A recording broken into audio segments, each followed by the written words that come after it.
Abra comigo em Mateus, no capítulo 6.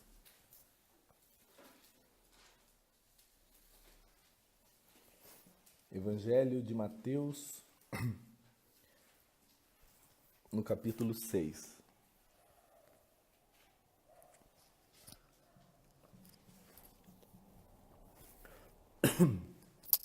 Diz assim, a partir do versículo 1: Tenham o cuidado de não praticar suas obras de justiça diante dos outros para serem vistos por eles. Se vocês fizerem isso, vocês não terão galardão ou recompensa com o Pai Celestial. Portanto, quando você der uma esmola, não anuncie isto com trombetas, como fazem os hipócritas nas sinagogas e nas ruas, a fim de serem honrados pelos outros. Eu garanto que eles já receberam sua plena recompensa. Mas, quando você der esmola, que a sua mão esquerda não saiba o que está fazendo a direita, de forma que você preste a sua ajuda em segredo, e o seu Pai, que vê o que é feito em segredo, o recompensará.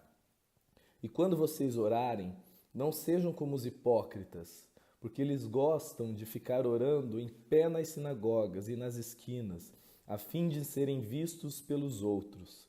Eu asseguro que eles já receberam sua plena recompensa. Mas, quando você orar, vá para o seu quarto, feche a porta e ore ao seu Pai que está em secreto. Então o seu Pai, que vê tudo em secreto, o recompensará. E quando vocês orarem, não fiquem sempre repetindo as mesmas coisas como uma vã repetição, como fazem os gentios, os pagãos, aqueles que não entendem nada de Deus. E eles pensam que pelos muito deles falarem, eles serão ouvidos. Não sejam iguais a eles, porque o seu Pai sabe o que vocês precisam antes mesmo de vocês pedirem. Agora vai lá para o versículo 16. E quando vocês jejuarem, não mostrem a sua aparência triste como fazem os hipócritas, porque eles chegam a mudar a aparência do rosto a fim de que os outros vejam que eles estão jejuando.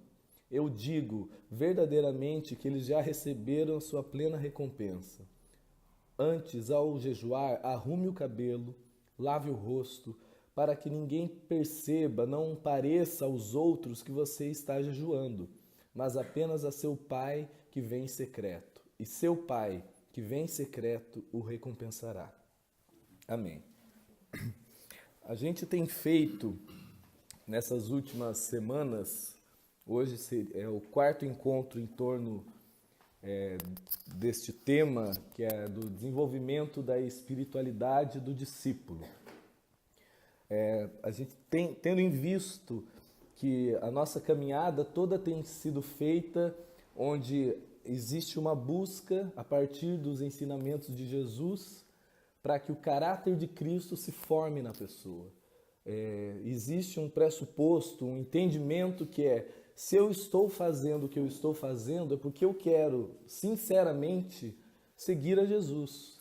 Eu cansei da questão religiosa, eu tenho aversão a certas questões que a religião impõe, mas lá no fundo eu quero aprender com Jesus, como Jesus me ensina o caminho de vida, um caminho de paz. E a gente já viu que quando eu entendo que os ensinamentos que Cristo me propõe, que Jesus me propõe, são eles que vão construir em mim esse caráter de Jesus, esse processo que a gente viu que é esse processo de individuação, de cristificação, que é onde o meu ser real em Deus começa a ser entendido, onde eu vou compreendendo a cada dia quem Deus realmente é e quem eu sou em Deus. Porque a gente já viu que tudo aquilo que a gente já viveu na vida, tudo que nos foi ensinado, que a gente já absorveu por informação, culturalmente, pelos poros, tudo isso fez a nossa mente ficar adoecida, viciada, corrompida. Então, quando a gente escolhe seguir a Cristo e ouve o ensinamento de Jesus, não com cunho moral, com cunho religioso, com cunho de troca, tipo, farei isto porque Deus disse que tem que ser assim, mas eu ouço o Evangelho como uma proposta de vida para o ser humano. O único modo que a minha mente será sadia, o único modo que o meu coração ficará em paz, o único modo que a minha família será próspera, e uma prosperidade não no sentido financeiro, mas uma prosperidade no sentido de uma família tranquila, enraizada, com um interior sólido. E então a gente ouve isso e quando a gente entende que cada ensinamento de Jesus tem esse propósito, eu ouço não mais como eu tenho que fazer porque senão Deus ficará bravo comigo. Eu tenho que fazer porque senão o inferno me aguarda. Eu tenho que fazer porque senão eu estarei em maldição. Não, eu ouço o Evangelho como a proposta, a receita de vida para o ser humano. Eu ouço o que Jesus ensina, como Ele mesmo disse, as minhas palavras são espírito e são vida. Não mais letra confinada a um livro, mas um espírito que cria vida em mim. E a gente viu que, mesmo nessa sinceridade minha de querer ser esse discípulo de Jesus, eu, Douglas e cada um de nós aqui somos seres ambíguos. Ou seja, do mesmo jeito que a gente está querendo fazer o bem, a gente se perde no processo. A gente tem uma natureza muito relativa, caída, corrompida e que só se transformará para sempre quando Cristo nos levar. Ou se eu morrer daqui a pouco, ou quando Ele voltar. Até lá, eu vou ter que viver nesse caminho de ambiguidade, que uma hora, mesmo na sinceridade do meu coração, eu quero a Deus, mas eu habito e vivo num mundo caído, corrompido. E a minha natureza é essa natureza ambígua, que Paulo diz que do mesmo jeito que eu quero fazer o bem, eu também faço o mal. Então, Jesus, ele começa Mateus 6, que é essa continuação do Sermão do Monte, que a gente começou há quase mais de 2 anos e ainda está no Sermão do Monte. Ele começa, eles falam, olha, vocês querem ser discípulos, que bom, mas tenham cuidado, porque quando vocês começarem a externalizar, ou seja, quando o Evangelho começar a produzir fruto, quando aquilo que se tornou caráter em você começar a sair para fora, e as pessoas começarem a perceber, tenham cuidado, porque nesse processo de externalização daquilo que foi acontecendo dentro de você, mesmo na sua sinceridade, por termos essa natureza ambígua, ainda assim estamos expostos a nos perder nesse processo. Mesmo na intenção do bem, a gente pode se perder. E ele dá 3 referências de espiritualidade adoecida que é bom a gente lembrar para que a gente possa dar mais um passo hoje.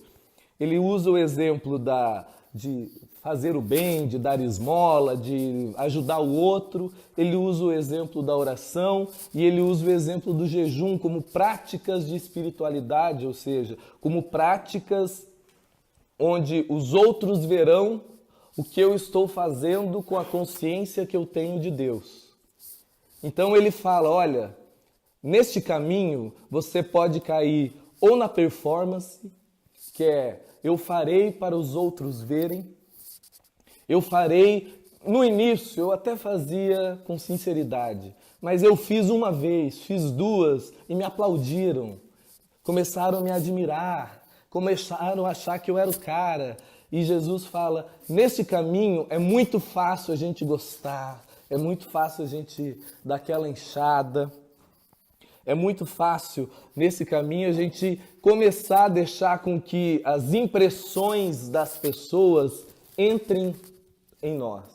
E a gente começa a ter uma espiritualidade, ou seja, uma prática de vida com Deus performática. Ou seja, para impressionar os outros. Então, eu oro, mas todos têm que saber que eu estou orando. Eu jejuo, mas jamais eu vou fazer isso quieto. Eu tenho que mostrar. Eu ajudo o próximo, mas eu não vou ajudar quieto, jamais. Alguém tem que me aplaudir.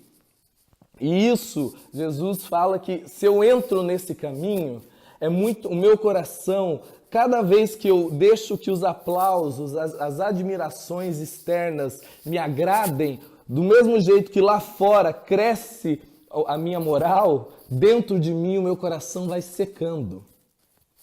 O meu interior vai se diluindo.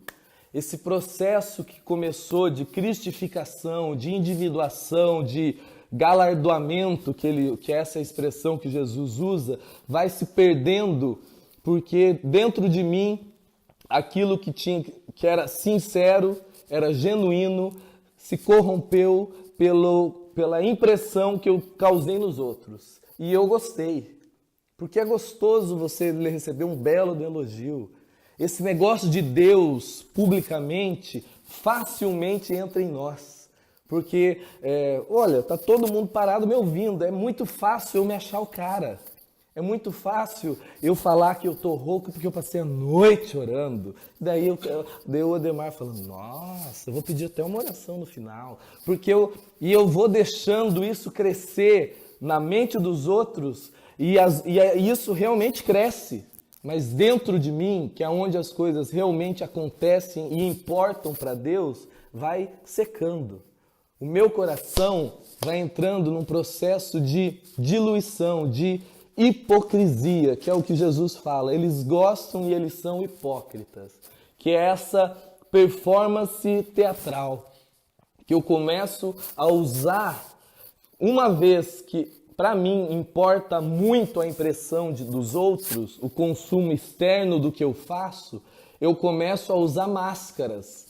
Às vezes eu não quero, às vezes não existe, vai secando dentro de mim a sinceridade, a verdade, a honestidade. E eu quero dar uma pausa aqui, porque eu já disse, mas eu quero reforçar para ficar bem claro. Às vezes a gente acha, e eu já achei, que Jesus tinha quase uma implicância com a hipocrisia religiosa. Como se Jesus meio que odiasse os fariseus, que ficasse com raiva dos saduceus, como se ele quisesse dar tapa na cara dos padre e pastor hipócrita. E não. Os fariseus, que eram essa figura de hipocrisia que representa essa religiosidade performática, eram objetos do amor de Deus. Jesus ama e estava ali amando de uma forma séria cada um daqueles homens hipócritas. Quem tem implicância muitas vezes sou eu. Muitas vezes é você que é traumatizado com religião. Mas Jesus não. Jesus ama. Do safado pastor, do padre pedófilo, eles são objetos do amor de Deus. Só que, como a nossa referência de amor é fresca, é romântica, a gente pensa que o modo que Deus amar tem que ser hollywoodiano, uma coisa de novela. Mas o amor de Deus é sério, é um amor que é visceral e diz respeito ao que acontece no coração daquelas pessoas. Então, quando existe essa denúncia de Jesus com relação à hipocrisia, não é moralismo, não é uma implicância vazia, mas porque ele sabia, e ele sabe, e é isso que eu quero que vocês entendam, o que a hipocrisia faz com a mente humana. O que o caminho da hipocrisia, principalmente aquela que é em nome de Deus, faz comigo, se eu deixo que ela entre em mim. Porque uma vez que eu entro nesse caminho performático, a sinceridade que um dia houve em mim vai se esvaindo. A verdade que um dia houve em mim vai indo embora. Porque agora não importa o que eu creio, não importa o que eu sinto, não importa a realidade que acontece dentro de mim. Importa o que eu irei mostrar para que os outros vejam. E cada vez que eu me coloco nesse caminho, mais essa sinceridade, essa verdade vão morrendo dentro de mim.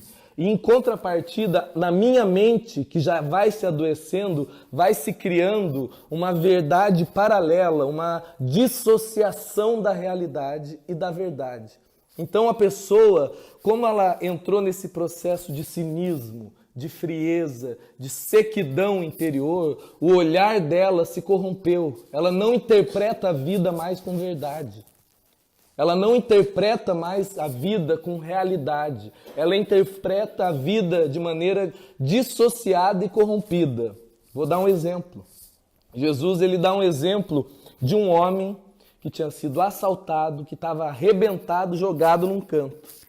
E passa um levita, que era, para quem não entende, era o pessoal que tocava nos templos da época. Eles ainda querem existir, mas isso é uma outra história. E tinha os sacerdotes, que eram os padres, os pastores da época. E essas duas figuras, que para nós seriam esse exemplo do que é a religião, do que é a religião da performance, que só está preocupado em vamos mostrar ao mundo que somos de Deus, passam por uma necessidade real de um ser humano sofrendo. A verdade e a realidade eram um homem sofrendo, precisando de ajuda, e aquelas pessoas que supostamente eram os representantes de Deus seriam um modo pelo qual Deus ajudaria aquele homem.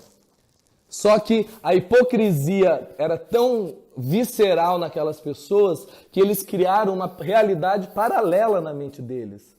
Então se tornou mais importante e mais verdadeiro a realidade que eles criaram de que para Deus o que era importante mesmo era ir na missa, era ir no culto, era fazer o negócio de Deus, enquanto a realidade genuína era a necessidade humana. Entenderam? Então a hipocrisia vai criando esse processo adoecido em nós. Então não era uma denúncia chata de um Jesus implicante com as frescuras religiosas. Não. Era a denúncia de um Deus que ama e também ama aquele hipócrita, que ele está querendo salvar o cara da doença que ele viveu. E ele está querendo me proteger de não entrar nisso. Então, do mesmo jeito que existe essa denúncia de Jesus, a prática da religião hipócrita, existe esse alerta de Jesus para o discípulo, olha, falando, cuidado, porque você pode começar a desenvolver uma espiritualidade performática, seja ela qual for, de dar ajuda a um necessitado, a uma oração que tem que ser ouvida para os outros verem que você está orando. Mas se ela entra nesse caminho, o seu coração não resiste. A sua mente vai adoecer. E o que é verdadeiro, o que é real, vai se perder no processo. E você não enxergará com realidade. E aonde Jesus, dando mais um exemplo para ficar claro, ele diz assim, e o seu julgamento da vida se corrompe. E daí você olha um cisco no olho do outro, mas dentro, na sua mente, nos seus olhos, tem uma trave. Você não enxerga com verdade mais. Você enxerga tudo de maneira corrompida. Isso é só uma desse processo. Ele diz que a gente pode cair em mais duas, que uma era essa espiritualidade supersticiosa, que a pessoa crê ou que é uma prática quase que de uma mágica religiosa, que uma vez que eu ore, uma vez que eu ajude, uma vez que eu jejue, a prática em si tem poder, porque a oração é que tem poder. Então, como eu preciso do poder de Deus nessa reunião, vamos orar. Como eu preciso do poder de Deus no meu casamento, vamos orar. Não que eu creia que é o envolvimento de Deus na minha vida que faz a coisa, mas é o ato em si. É a prática em si que carrega o poder do negócio, um poder milagroso. Ou eu acredito que do muito de eu fazer a coisa, Deus vai ficar tão incomodado ou tão movido pela minha prática excessiva e sacrificial que daí eu troco. Olha, eu faço tantas vezes essa oração, Senhor, e o Senhor me abençoa. E daí eu entro em campanhas, em viagens, em orações nas madrugadas, nos montes, em jejum de ficar seco, e eu dou todo o meu dinheiro. Então a minha prática se torna de barganha, de sacrifício. nessas duas práticas, seja supersticiosa, do rito, da mágica, ou na prática do sacrifício, da troca, da barganha, em ambos os casos, Deus não é a referência, mas é a pessoa, não há graça, não há favor imerecido, porque é o que eu faço que move Deus, é o que eu deixo de fazer que faz com que Deus deixe de se mover. Eu me tornei a referência do movimento de Deus em meu favor. Então, eu preciso fazer a coisa para que Deus se mova. Então, quando não há graça, existe, e mais uma vez, essa denúncia, esse alerta de Jesus, não é uma frescura de gente que não gosta de ritual.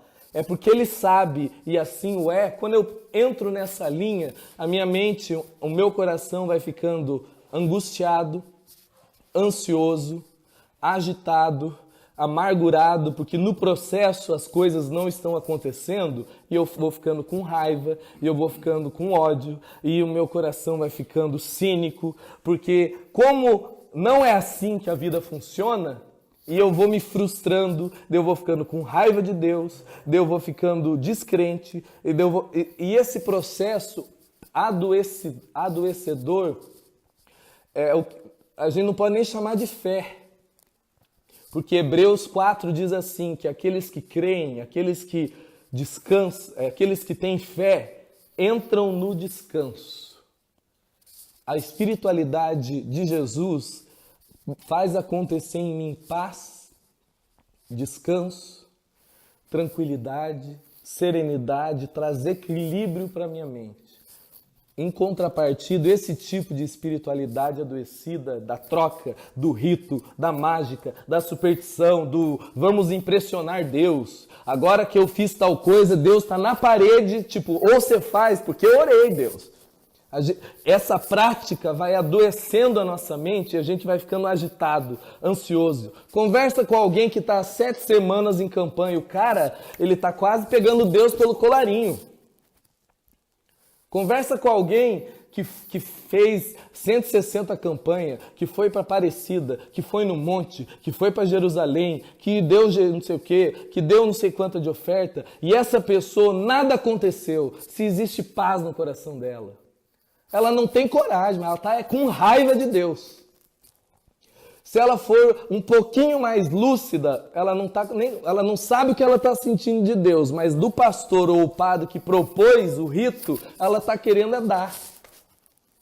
Porque não, e é tão óbvio isso, que é só você ver um número de ex-coisas da religião, ex-católico, ex-evangélico, que é a pessoa que entrou nesse caminho dessa espiritualidade adoecida, e que como não pacificou, não houve vida dentro delas, você olha para ela, ela está com raiva de tudo, mas ela transferiu isso tudo para Deus. Ela acha que Deus é a personificação da idiotice que ela seguiu a vida toda. Então Jesus está mais ou menos falando assim, acorda, tudo que vocês estão vivendo é prática de gentil, ou ele chama de paganismo. É uma prática sincera, verdadeira, genuína, mas não é o Evangelho. Não é o que Deus chama de vida. Não é o que o Evangelho chama de espiritualidade que vai produzir em mim tranquilidade. Vai trazer para a minha mente serenidade. E por que eu disse isso tudo? Por que isso tem que ficar muito claro na nossa mente? Vocês viram que eu pulei na leitura a oração do Pai Nosso. E é isso que nós vamos começar a ler agora. Porque se a gente entrasse só na oração do Pai Nosso, o que a gente já ia imaginar? Que a oração do Pai Nosso, aquela junção de palavras, tem o poder em si. E é quase um mantra espiritual, que daí eu vou rezar ou orar o Pai Nosso. E uma vez que eu orei, os anjos vieram e o céu se abriu, porque eu proferi tais palavras. O mudo está lascado, porque ele não consegue. Porque a pessoa, se eu não tenho resolvido na minha mente o que Jesus denuncia como espiritualidade adoecida, eu vou ler a oração do Pai Nosso com esse olhar corrompido. eu vou achar que Jesus estava propondo um mantra, um rito. Mantra não, porque vocês têm raiz evangélica, vocês vão ficar doidinhos. Mas uma reza, também não, porque vem da igreja católica, vocês também têm um problema. Uma oração poderosa. Não é? A gente vê. Então, tem que ficar muito claro essas referências, para que a hora que a gente começa a ler a oração do Pai Nosso, a gente já viu aqui em algumas semanas atrás, a gente entende que oração não é o rito, oração não é essa troca, a oração não é a verbalização, a oração ou a espiritualidade não é o gestual, o movimento, o lugar, o modo, mas como tudo que diz respeito a Deus, tudo que diz respeito a Jesus, oração é algo que acontece antes de tudo e sobretudo dentro de mim. É esse processo que Paulo fala de levar os meus pensamentos cativos a Cristo. Onde tudo que acontece dentro de mim, cada pensamento, cada sentimento, ruim ou bom, cada emoção, tudo que acontece dentro de mim, eu faço passar por Deus. Eu exponho isso ao Evangelho, ao que Jesus, a pessoa de Jesus. Então, do pensamento mais nojento que eu tenho, do desejo mais sincero que a minha mente tenha, eu levo isso a Deus, porque eu sei que, primeiro, Deus não é um Deus escandalizável. Então eu levo falando, Senhor, é isso aqui que eu queria. Senhor, esse é o sentimento que eu estou tendo da minha esposa. Essa é a raiva que eu estou tendo do meu pai. Porque eu sei que o único modo da minha mente ficar sadia é quando eu levo os meus pensamentos e faço com que todos eles sejam processados em Deus. Quando Jesus fala vigiai e orai para não entrar em tentação, ou quando Paulo fala orai sem cessar, nada mais é do que faça com que a sua vida interior, faça com que todos os seus processos internos, essas conversas que vocês têm na sua própria mente, tudo isso seja levado a Deus. Então, é um exercício diário, não precisa estar de olho fechado, não precisa estar em nenhum lugar. Eu posso estar dirigindo, eu posso estar na minha cama, eu posso estar no vaso com dor de barriga, eu posso estar deitado, eu posso estar onde for. A minha mente eu vou exercitando, porque é um exercício, não é o nosso natural. Eu vou exercitando a minha mente, o meu interior, para que os meus processos busquem em Deus a sua referência. Então, eu estou aqui e eu estou pensando, Senhor, me ajuda que a minha voz continue. Senhor, me ajuda para que eles entendam, para que eu não fale bobagem. E eu estava dirigindo e falo, Senhor, me ajuda porque amanhã, cada trabalho, cada sentimento ruim, fala, Senhor, eu estou com vontade de matar. Me ajuda para que isso se acalme. Porque tudo em mim começa a ser levado a Deus. Porque eu entendo que isso é o meu oxigênio. Eu entendo que eu, largado a mim mesmo, vou me acabar. Então eu começo a levar todos os meus processos mentais, toda a minha vida interior começa a ser levado a Deus. E isso que Paulo chama de orai sem cessar. E isso é algo que acontece em mim, dentro de mim, no meu secreto. E que algumas vezes, por necessidade ou por situações, se expressam verbalmente, com música, com palavras, mas antes de tudo aconteceu dentro de mim. Quando eu entendo isso, eu vejo a oração do Pai Nosso não mais como uma reza, não mais como um conjunto de palavras mágicas, não mais como frases de troca com Deus, tipo, Senhor, te dei o conjunto de frases de 1 minuto, agora o milagre é que aconteça. Não mais como um modo de pegar Deus na parede e falar, agora o Senhor está lascado porque eu aprendi a orar. Não mais como um relacionamento burocrático, onde eu faço tal coisas solenemente para que Deus se mova em meu favor. Mas eu entendo que, sobretudo, quando Jesus me ensina, os discípulos falam, eu já entendi que eu acho que isso já passou na mente de alguns de vocês, como uma vez já passou na minha, quando eu fui entendendo esses processos, quase eu falei, então eu não entendi foi nada. Então, Senhor, me ensina a orar. Que foi exatamente o que os discípulos fizeram. Quando Jesus começou a jogar na cara deles toda a espiritualidade adoecida que eles viviam, não como tá aqui, seus nojentos, não, era, olha aqui, ó, o que vocês estão fazendo só está fazendo mal para vocês. E houve, como houve na mente de muitos, aquele ponto de interrogação, fala, e agora? O que eu faço? E esses discípulos olharam para Jesus e falaram, Senhor, então nos ensina a orar, porque a gente não está sabendo. A gente se perdeu no processo da religião e a gente não entende mais o que é viver uma espiritualidade sadia. Então Jesus fala, quando orares, ore assim. E é o que nós vamos ler agora. Mateus, capítulo 6.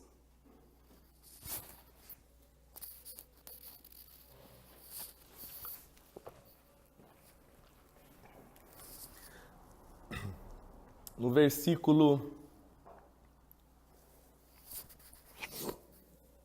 9, ele diz, vocês, quando for orar, ora assim, Pai nosso, que estás no céu, santificado seja o teu nome, venha o teu reino, seja feita a tua vontade, assim na terra como no céu. Dá-nos hoje o pão de cada dia. Perdoa as nossas dívidas, assim como nós temos perdoado os nossos devedores. E não nos deixe cair em tentação, mas livra-nos do mal, porque teu é o reino, o poder e a glória para sempre. Amém. Bem, aqui Jesus, por que a gente...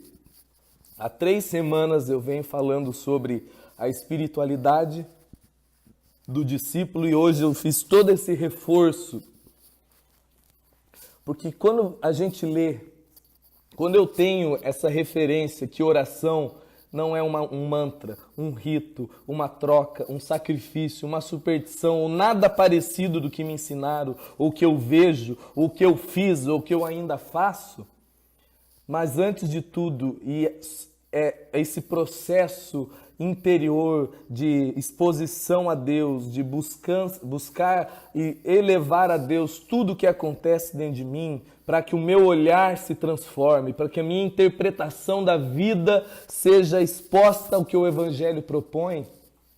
Quando eu leio o que Jesus fala, quando ele mais ou menos ele estava falando, então eu vou dar qual deve ser a referência, o conteúdo do modo com que os processos interiores de vocês aconteçam. Então eu leio e oro e penso a oração do Pai Nosso não mais como uma reza mágica, como uma oração de poder, mas como uma referência de conteúdo, como uma referência pelo qual a minha mente tem que estar focada. Uma referência para que esses processos mentais, esses processos interiores que eu tenho falado a vocês, Jesus fala, eu vou dar para vocês essa referência pelos quais a vida interior de vocês acontecerá e a sua vida será uma vida orada. Porque eu entendo que a oração não é um gestual, uma vocalização, ficar de joelho ou ir em um tal lugar. Mas a oração é o que acontece dentro de mim sendo levado a Deus.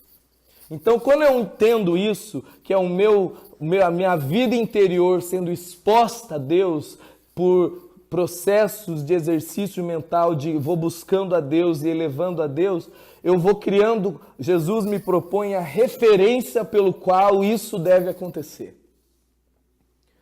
Porque quero que vocês entendam algo, que se torna um paradoxo, quase um contrassenso.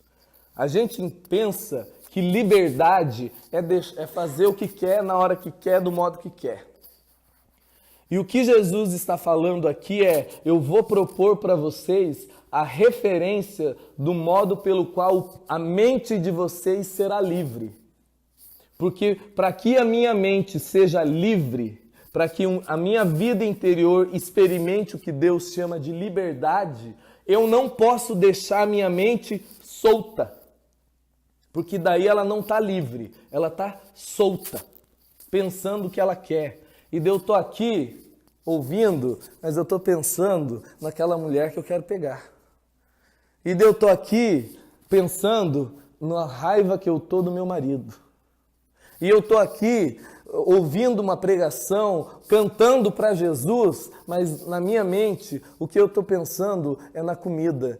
Eu estou pensando que eu preciso ganhar dinheiro, nem que eu preciso passar a perna no outro. E eu estou fazendo negócios achando como eu vou tirar proveito disso, mesmo que o outro se arrebente. Porque a nossa mente, entregue a ela própria, ela fica...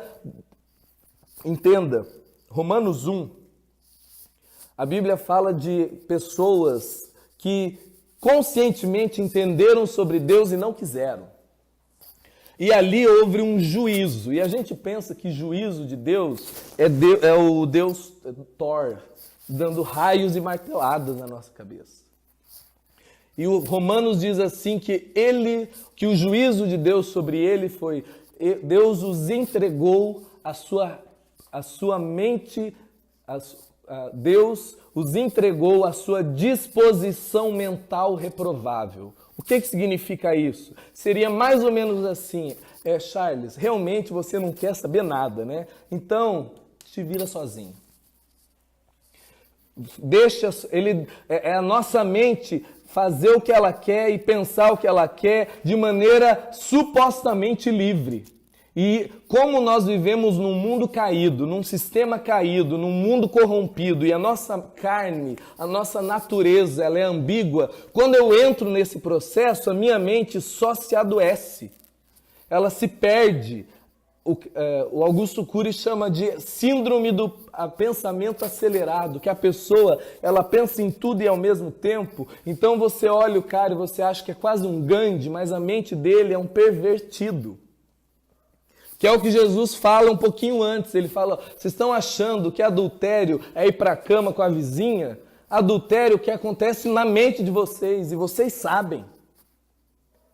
Adultério, vocês estão achando que vocês são assassinos quando vocês tiram a arma e dão um tiro na cara de alguém? Não. Adultério é o processo mental de vocês cheio de ódio, de amargura, de ira, e que vai criando raiz, e vocês não estão se dando conta.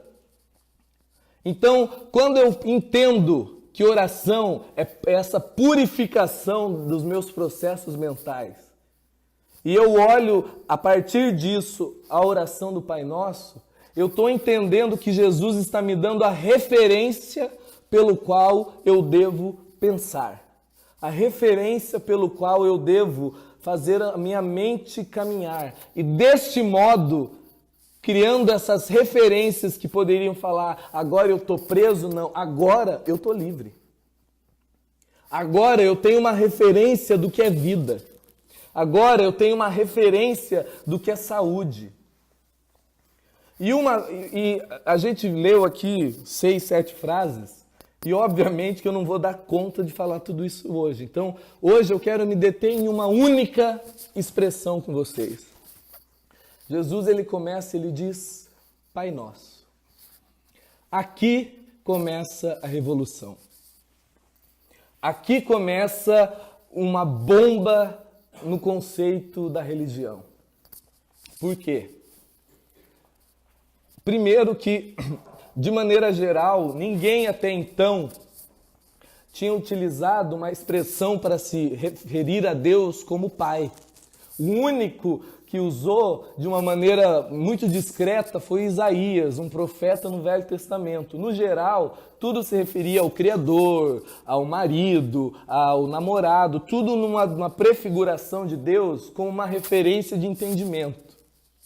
E até mesmo Isaías, quando se refere a Deus como Pai, ainda assim não se refere do modo que Jesus fala aqui. Porque Jesus, ele não fala somente Pai, ele diz Abba. E eu sei que alguns de vocês aqui têm trocentos anos de igreja evangélica, ou já ouviram explicações, mas primeiro eu quero que vocês larguem a informação que não ajudou vocês em nada até agora. E a partir disso a gente entenda que o que Jesus me propõe aqui, quando eu entendo que não é um rito, que não é uma mágica, mas uma consciência em conteúdo, eu preciso entender o que essa expressão, o que esse modo de Jesus se referir a Deus tem de impacto dentro de mim, na minha existencialidade. Porque, de maneira geral, muitas das religiões se relacionam com o Deus de maneira impessoal. O que eu quero dizer com isso? O budismo, o hinduísmo, são religiões que não são ateias, ou seja, elas creem que existe um Deus ou deuses. Mas este Deus ou este ente deuses, o que for que aconteça de maneira que eu não entenda, não se relaciona comigo. Eu estou aqui por minha conta. E o único modo de eu evoluir na vida, porque quase todas elas creem na reencarnação, eu tenho que mortificar as minhas paixões, eu tenho que cair, o budismo, por exemplo, eu tenho que mortificar todas as minhas paixões, fazer com que o bem, para que eu me eleve espiritualmente. Mas Deus não intervém, não crê em milagres, não crê em intervenção divina, não crê em perdão, não sabe o que significa misericórdia. Graça é um assunto aquém. Nada disso, porque Deus não se relaciona. Aí nós vemos para as religiões monoteístas, os judeus, os islâmicos e os cristãos, que daí eles já creem em Deus.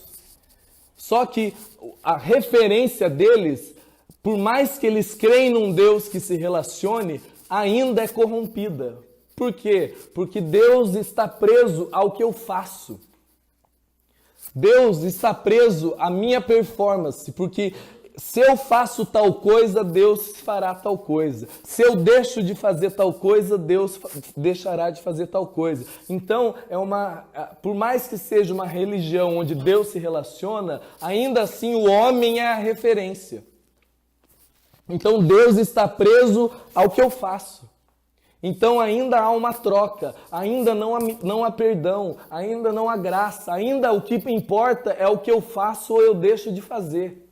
Do islâmico ao cristão católico evangélico. A fé deles, a crença deles é o que eu faço ou deixo de fazer fará com que Deus se mova em meu favor ou contra mim. Porque se eu fiz certo, estou no céu. Se eu fiz errado, estou no laço. Ainda assim, é uma relação adoecida. Ainda assim, a referência está pervertida. Ainda assim, existe um Deus que é até pessoal, mas é uma relação solene. Que Deus orar no vaso sanitário, jamais. Pedir ajuda para Deus, para que você dê conta de ter uma relação gostosa com a sua esposa, é uma profanidade. Não, porque daí Deus está preso a lugares, a situações, a modos de se vestir, a estilos musicais, porque daí é um Deus pessoal, porém moralista. É um Deus de o que eu impressiono pelo que eu faço.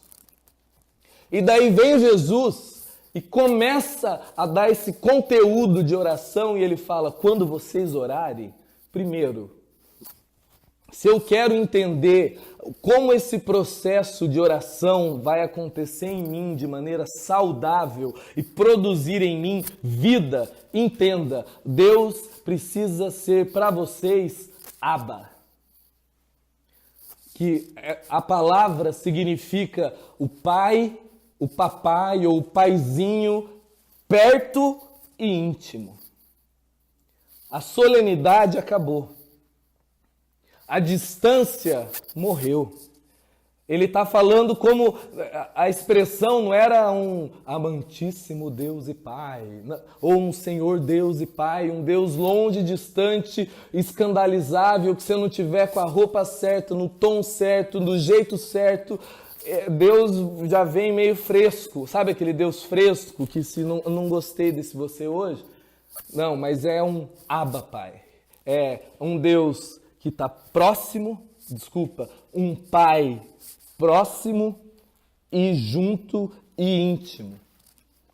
E aqui é a revolução, e para muitos de nós, ou quase todos entre nós, isso é muito difícil, porque a nossa mente é extremamente traumatizada com essa referência. E eu falo por mim, eu nunca tive relacionamento com o meu pai. Com 4 anos, quando eu nasci, quem um pouquinho sabe a minha história, quem já assistiu aquela novela Gabriela, né? Lembra daquela figura do coronel que mandava mais do que o prefeito? Esse era o meu avô, o delegado da cidade. E a minha mãe e o meu pai menores de idade. Meu pai nasceu, eu nasci, né? O meu pai era nascido, obviamente. Eu nasci, minha mãe engravidou, eu nasci e o meu avô falou ou casam ou. E o meu pai do meu pai pegou meu pai que tinha 16, minha mãe 17 e mandou ele embora da minha cidade. Minha mãe ia para a escola com a polícia atrás, para ninguém se aproxima. Então eu nasci sem nenhuma referência de pai saudável. Até os 15 anos, eu nem sobrenome do meu pai tinha. E eu só fui ter porque eu queria alguém que pagasse os meus estudos. E na minha cidade não tinha mais colégio bom, particular, e como eu queria continuar estudando. Então, eu comecei a ter uma referência de pai quando eu tive que ter um sobrenome para ele pagar os meus estudos. Então, era uma relação monetária, sem vínculo, sem afeto. E daí você fala, isso te impactou? Não tinha referência. Não era um negócio que eu tenho essa água e me tiraram, então eu sei que eu estou com sede. Eu não sabia como era ter. E eu só fui me dar conta, quando eu fui embora para fazer teologia, o quanto eu era inseguro. O quanto eu tinha desespero da opinião dos outros ao meu respeito. O quanto o quanto eu não tinha... se você era minha amiga ou meu amigo e virava a cara para mim ou não me chamava para as coisas, eu sofria. Porque, de algum modo, aquilo me impactou muito mal. Não tem como. E se existe uma coisa que bloqueia, que faz com que essa aba de Jesus não tenha significado, a primeira delas são os traumas familiares. Porque a gente tem ou uma referência péssima ou neutra do que seja pai, do que seja mãe. E de um outro lado, existe os traumas da religião. Porque da pessoa que ou vinha de um pai ruim, ou de um pai ausente, ou de uma mãe ruim, ou de uma mãe ausente, cai na religião. Daí é madrasta, é padrasto, a loucura é completa. Daí te apresentam um Deus movido a dinheiro. Te apresentam um Deus que se escandaliza com a tua perna, que se escandaliza com a tua música, que se escandaliza com o seu órgão sexual, que se escandaliza com a maneira com você... com tudo! Então, se de um lado o trauma está feito com as famílias, de um outro lado a religião vem para terminar o caos na mente da pessoa. E daí a pessoa, com essa referência adoecida, ela vai ter ou uma relação burocrática com Deus, que tem posição, modos e jeitos de se relacionar com Deus, ou a pessoa vive na culpa, porque o que ela faz, falaram para ela que Deus jamais se aproximaria dela, porque Deus se escandaliza com as coisas. Deus é tão santo que o modo que eu sento, pego, como, bebo tal, eu me torno insuportável para Deus. Então a pessoa vive nesse tipo de culpa, ou uma culpa neurótica, ou uma relação de preciso impressionar Deus. Então o que se cria na minha mente é medo, culpa, neurose. Isso nós estamos falando de gente sincera. Agora, se o cara vai perdendo a sinceridade, mais uma vez ele cai no cara da performance, da hipocrisia, do cinismo, ou até num ateísmo. E eu digo isso sempre, que a maioria dos ateus que você conhece ou que vai conhecer, o cara ele não é ateu de Deus. Ele é ateu do Deus que a religião mostrou para ele. Porque Deus, ele não sabe nem o que é. Jesus, para ele, é uma figura desconhecida. Agora, o Jesus que venderam para ele no ambiente religioso, eu também não creio. Sou ateu a esse Jesus.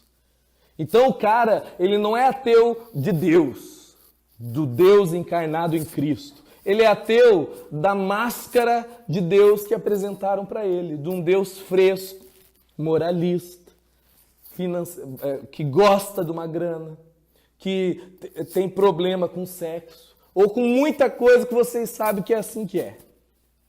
Então esses dois traumas, religioso e familiar, bloqueiam o nosso, faz a gente olhar para o que Jesus estava propondo e fala, bonitinho, é a informação, Abba Pai, a gente canta, faz tudo, mas isso nunca entrou e mudou o meu modo de olhar a existência.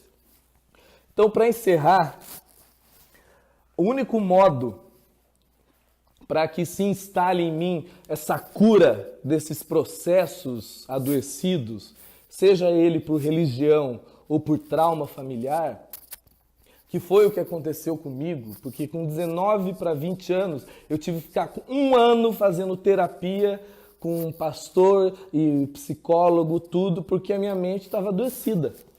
Eu pregava, eu cantava, eu já era líder, eu já era tudo que a igreja me batia nas minhas costas e falava, você é o cara. Mas dentro de mim eu sabia que eu era inseguro, que eu tinha uma mente pervertida, que eu tinha problemas diversos e eu precisava estancar aquilo.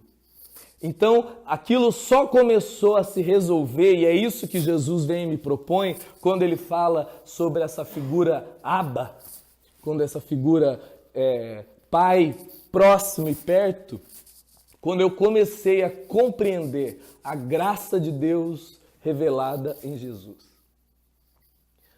Enquanto isso não for uma internalização, enquanto a graça de Deus ainda for um tema, uma doutrina, um assunto, e não for uma consciência em mim, ainda assim eu não vou conseguir entender o começo da oração do Pai Nosso. Porque eu não sei o que significa Deus como Pai. Então, o modo para que eu e vocês, comecem a entrar nesse processo saudável de orar sem cessar, dessa exposição de ser levado e se exercitar, expor a nossa vida a Deus, eu preciso, antes de tudo e no começo de tudo, ter essa referência do Deus Abba. Mas para que isso seja saudável, eu preciso olhar para a graça revelada em Cristo. Porque em Jesus eu vou entender como Deus pensa, como Deus é, como Deus age, como Deus lida com o dinheiro, como Deus lida com o sexo, como Deus lida com o pecado. Em Jesus não é a religião, não é o pastor, não é o padre, não é a denominação que eu vivo, não é a família do que me ensinaram de Deus, porque quando Jesus propõe essa palavra Abba, ele está falando sobre o caráter de Deus. Ele está falando do modo com que Deus se relaciona comigo. Ele está falando do modo com que Deus vem em minha direção. Eu gostaria de dar 2 exemplos para que isso crie só o início dessa referência na mente de vocês, porque isso é só um início. Depende muito mais do que vocês vão fazer com isso do que a coisa em si nesse momento. Primeiro, que eu quero dizer que eu entendo da graça em Cristo revelada, um exemplo para mim é o ladrão ao lado de Jesus na cruz. Nós temos ali um homem culpado, que ele estava preso Estava Jesus e dois bandidos. Os dois estavam ali porque mereciam. A lei estava cumprindo o que ela tinha que ser. E esse ladrão, ele era bandido, ele merecia, a lei estava sendo justa e ele estava sendo crucificado. E o outro também. E daí um fala, ué, se você é o filho de Deus, cara, desce daí. E o outro vira não, né? Porque isso é só para vocês entenderem, porque eles não estavam dando conta de respirar. Estavam crucificados. Era aquela coisa quase balbuciada. Fala, você não teme a Deus? Porque a gente está aqui porque a gente merece. Mas ele não. E esse homem vira para Jesus e fala assim, lembra de mim quando você chegar no paraíso. Se Jesus fosse católico, evangélico, budista, qualquer coisa, ele ia falar, ok, mas antes disso, deixa eu cuspir em você, já que não dá para batizar, mas uma água tem que ir, vamos batizar. Primeiro, levanta, você não consegue levantar a mão, levanta as sobrancelhas, tem que aceitar a mim mesmo, aceitar Jesus. E você tem que confessar tudo, porque existe uma confissão de pecado presente. Sabe, parece patético, mas é assim que a gente pensa. Jesus contra ritos, sem batismo, sem purgatório, sem confissão, sem nada. Os estudiosos acreditam que esse horário era em torno de 3h30. E o dia virava, até hoje ainda assim para o judeu, quando o dia acaba, 6 horas. Então estava 2 horas para acabar o dia. Jesus fala, fica tranquilo, hoje mesmo você está comigo no paraíso. Ali, para a mente religiosa, para nossa mente é um escândalo. Não houve rito, não houve louvor, não houve congresso, não houve santificação, não houve nada. E daí a sua mente fresca da religião fala, não, mas se ele não tivesse ali, não, fica só com o que aconteceu. Eu só entendo a graça de Deus em Cristo. E como que Cristo me mostra a graça de Deus ali, fala, cara, você quer, você vai. A graça de Deus sobrepõe qualquer coisa que precisava fazer. Se fosse o teu pastor, o teu padre, ia falar, ok, mas desce ele e vamos batizar antes. Desce ele e cobre as partes, porque Deus não recebe gente pelada. Toda essa frescura que a gente tem. E o outro exemplo que eu quero dar para vocês é da mulher lá de João, da mulher adúltera. A mulher foi pega em adultério. Não era uma opinião das pessoas. Ela foi pega adulterando. Você imagina aí, se hoje já é uma loucura, você imagina naquele ambiente. E essa mulher estava no meio de uma multidão de gente vendo a elite da religião. Sabe aqueles tops da santidade? E olharam para Jesus e falaram, e aí? A lei manda apedrejar. A lei de Deus, segundo a mente deles, por isso que eu falo que eu só entendo Deus em Cristo, por isso que eu falo não, por isso que é assim que o Evangelho é. Eu só entendo a Deus em Cristo, até a Escritura, até a Bíblia tem que ser comparado com o que Jesus viveu, porque senão eu vejo um Deus carrasco, e eu só vou entender o Deus Abba, o Deus que é o Pai que está perto e me acolhe, quando eu olho para Jesus. Então o pessoal da religião ali fala, e aí ó, o Deus da Bíblia manda apedrejar. Por quê? Porque, lógico, adultério é adultério, amigo. A mulher estava arrebentada e estava arrebentando o casamento alheio. Na nossa mente, a gente entende, o que a gente faz aqui, a gente está colocando fundamentos para a existência. Fundamentos, conceitos que vão trazer saúde para a minha existência. Mas eu já disse isso há muito tempo atrás, mas eu quero repetir. Mas esses fundamentos, esses mandamentos para a vida, essas referências da existência são para nós, não para Deus. Tudo que a gente aprende do Evangelho, que a gente está falando e a gente fala semana após semana, são coisas para minha saúde, para minha referência de vida. Mas Deus não está preso a isso. A graça de Deus é maior do que as referências que eu tenho sobre Deus. A graça de Deus é maior dos conceitos que eu tenho para a vida, por mais que eles sejam saudáveis e verdadeiros, mas eles são para mim. Deus está sobre isso. E é Deus tanto está sobre isso que a religião e a lei mandava matar e apedrejar. E Jesus faz o quê? Acolhe a mulher, fala muito bonito, mas todos esses conceitos aí é para vocês. Deus encarnado, acolheu a mulher. Abraçou a mulher. Não perguntou antes assim, mas você se arrepende, querida? Vamos orar aqui comigo antes? Não, ele viu uma mulher arrebentada.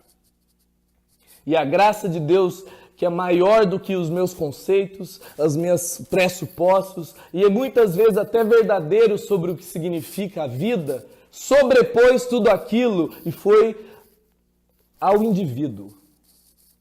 Porque os princípios são para mim. Mas Deus se relaciona não com princípios. Deus se relaciona com indivíduos. E eu só vou entender o significado do que é Jesus falar Abba, Pai, quando eu entendo que é o Deus que olha para mim, sabe todas as minhas imperfeições e vem ao meu encontro igual. Quando há dentro de mim sinceridade, quando há dentro de mim verdade, desejo dele, não importa se eu estou voando como anjos de perfeição ou eu estou esbagaçado no meu pecado. Eu entendo que a cruz me perdoou para sempre. Então eu tratarei a vida com princípios para minha saúde. Mas isso não altera nada sobre Deus a meu respeito. Eu entendo que o modo com que Deus me acolhe não diz respeito com a minha performance, não diz respeito ao que eu faço ou deixo de fazer, não diz respeito com eu agradando a Deus, porque Deus foi agradado na cruz. O sacrifício de Jesus foi justamente para que tudo aquilo de ruim que eu merecia e eu ainda mereço, fosse levado sobre Jesus. De Isaías fala, e o castigo que deveria vir sobre mim estava sobre ele. E pelas pisaduras eu fui sarado. E o castigo que eu merecia foi sobre ele para que eu tivesse paz. Ou seja, tudo aquilo de ruim que em mim teve coisa que melhorou, claro, graças a Deus, mas tem coisa que só eu sei que precisa melhorar. E se eu lido com um Deus de maneira burocrática, com um Deus escandalizável, com esse Deus que me montaram na minha mente, só vai gerar em mim medo, culpa, raiva, cinismo, hipocrisia, adoecimento na mente, ansiedade. Mas quando a minha referência de Deus se torna Cristo, eu vejo com que tudo de bom que eu estou aprendendo é só para mim. Não altera Deus.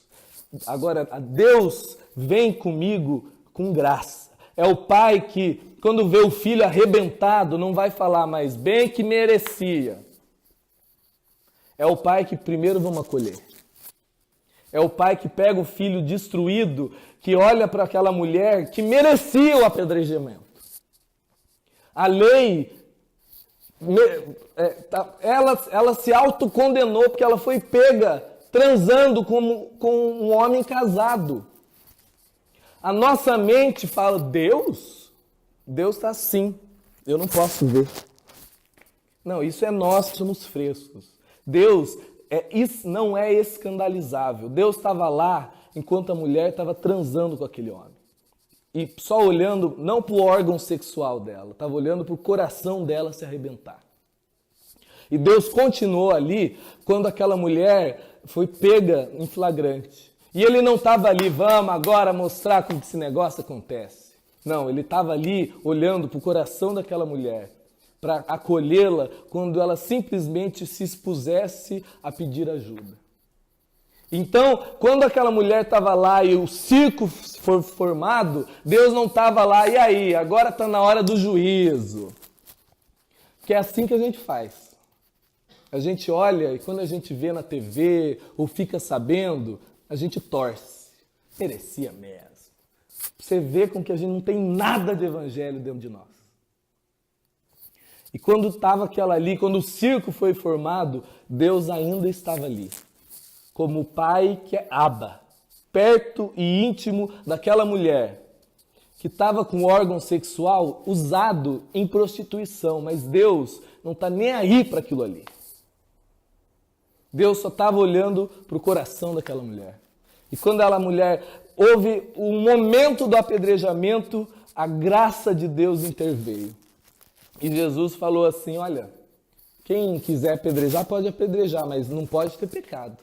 E naquela hora uma luz se acendeu e todo mundo foi saindo. E Jesus olhou para aquela mulher e falou, onde estão os teus acusadores? Tinha todo mundo indo embora. E ele fala, nem eu vou te condenar, mulher. E ele acolhe, porque é assim que a graça de Deus é. A gente só deu um passo, a gente só está no Pai. Temos um tempo pela frente. E nós vamos celebrar hoje a ceia. E eu quis fazer hoje, porque a ceia nada mais é do que essa celebração do Deus Abba, do Deus Pai, do Deus revelado em Cristo. Porque a celebração da ceia, ela pode ser um rito. Muita gente faz como um rito. A aguinha, o vinho, o suco, o pão, a hóstia, a benzeção, aquela coisa toda. Acredita na mística da coisa. Ou, então, como acredita que depende dele, como o Douglas acredita que eu impressiono a Deus com o que eu faço, já que eu vim para cá ouvindo Anitta, não posso participar da ceia, gente. Eu tinha que estar ouvindo Diante do Trono, porque depende de mim. Agora, quando eu entendo que a ceia nada mais é de uma celebração externa, de uma gratidão interna, de alguém que entende que a cruz é suficiente para rasgar o véu entre mim e Deus. A cruz é a expressão externa e visível aos olhos do mundo de que Deus perdoou o mundo para sempre. De que Deus se reconciliou com o mundo para sempre. De que na cruz eu entendo Deus me amando apesar de mim. Quando eu entendo isso, eu como pão e eu tomo vinho com pura gratidão. Não existe em mim nenhum tipo de eu mereço ou eu não mereço. Porque acabou dentro de mim a justiça própria. Só existe em mim gratidão. Então, o cara que veio de joelhos jejuando e o cara que veio dançando tchan, come igual, porque dentro dele só existe gratidão. Porque essa é a espiritualidade do Evangelho. Esse é o modo com que Deus enxerga a vida. E esse é o único modo com que a minha vida será saudável. Quando eu entendo que qualquer coisa que eu faço deixa de ser rito, quando eu faço com gratidão no coração. E se torna rito quando eu penso que é a mágica, que é o sacrifício, que eu mereço, eu não mereço. Meu amigo, você não merece nada mesmo, nem eu. Mas graças a Deus por Jesus Cristo. Porque graças a Ele, Romanos 8, não há agora nenhuma condenação sobre mim. Tenho muita coisa para melhorar. Mas nesse processo de melhoramento, nesse processo todo, errarei muitas vezes, mas ainda confio que não há condenação sobre mim. Amém, meus irmãos?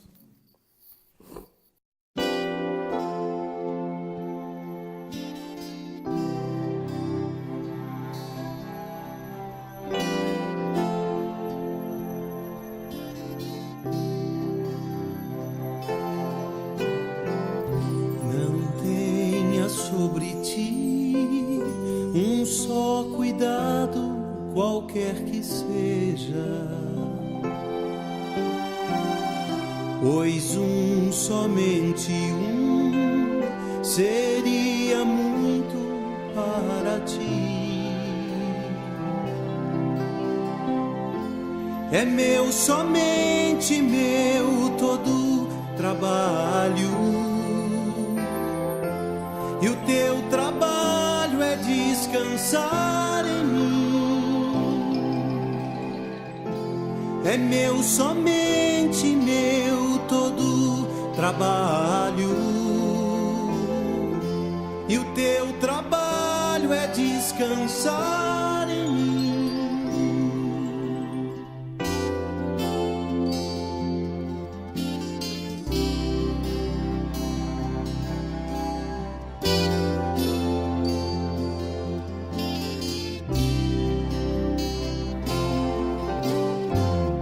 Não temas quando enfim tiveres que tomar decisão.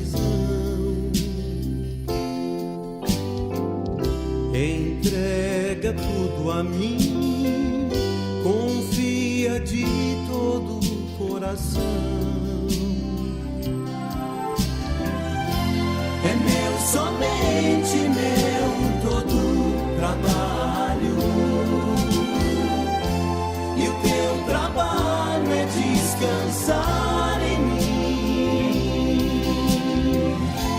É meu, somente meu,